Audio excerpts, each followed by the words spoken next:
এ বাবা, আপনি জানেন না চেয়ারম্যান সাহেবের কঠিন নির্দেশ, হিটার চালাতে পারবে না কেউ জামাত ছাড়া। আরে আমি আপনাকে কিছু জিজ্ঞেস করেছি, বোবা হয়ে গিয়েছেন, কথা বলছেন না কেন?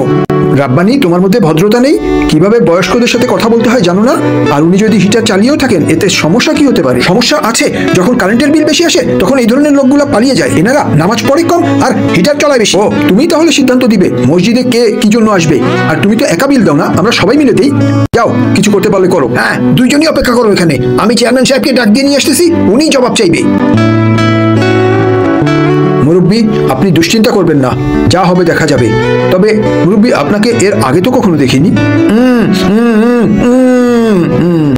তার মানে আপনি কথা বলতে পারেন না?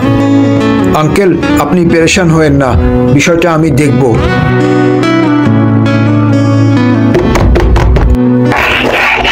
আরে রাব্বানি, এত উত্তেজিত কেন? সব ঠিকঠাক আছে তো? চেয়ারম্যান সাহেব, আপনার কথার বরখেলাপ হয়েছে। মসজিদে একটা ছেলে আর এক মুরব্বী হিটার চালিয়ে বসে আছে। আরে কার এত স্পর্ধা আমার সিদ্ধান্তের উপরে কাজ করছে? তুমি চিনো ওদেরকে? মুরব্বীকে তো চিনলাম না, তবে যে ছেলেটা আছে সে মনে হয় আমাদের মহল্লাতেই থাকে। চলো আসো দেখি কার এত সাহস হয়েছে। মানুষ একদম তামাশা করে ফেলেছে, মসজিদকে নিজের বিশ্রামের জায়গা বানিয়েছে। চেয়ারম্যান সাহেব, মনে হয় ওনারা পালায় গেছে, এখানেই বসেছিল। এখন এসার সময় হয়ে গিয়েছে, নামাজ পড়তে আবার আসবে, তখন আমি ওদেরকে জিজ্ঞেস করবো। মুরব্বীকে তো চিনি না, কিন্তু ছেলেটা আমাদের মহল্লারই। অপেক্ষা না করে ওকে যাই আগে জিজ্ঞেস করি।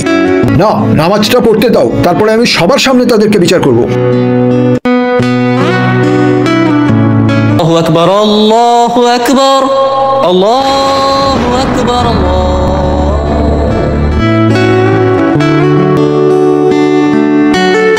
চেয়ারম্যান সাহেব, এই হলো সেই ছেলে, আর তার সাথে তার বাবাও ছিল, যারা হিটার চালিয়ে বসেছিল। সবার উদ্দেশ্যে আমার কিছু বলার আছে, একটু মন দিয়ে শুনুন। আমাকে জানানো হয়েছে কিছু ব্যক্তি নামাজ ছাড়াই হিটার চালিয়ে বসেছিল। এই চেয়ারম্যান সাহেব কার কথা বলছে রে?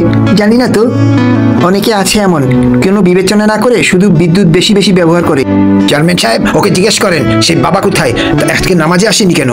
শুনুন, বাবা এখন থেকে নামাজ পড়তে আসবে না। আপনাদের এই কঠিন নিয়ম কানুনের কারণে দিনে দিনে মুসল্লি কমে যাচ্ছে। কেউ নামাজ জামাতে পড়ুক বা নিজে পড়ুক, এটা কোন ধরনের নিয়ম যে জামাত ছাড়া হিটার চালানো যাবে না?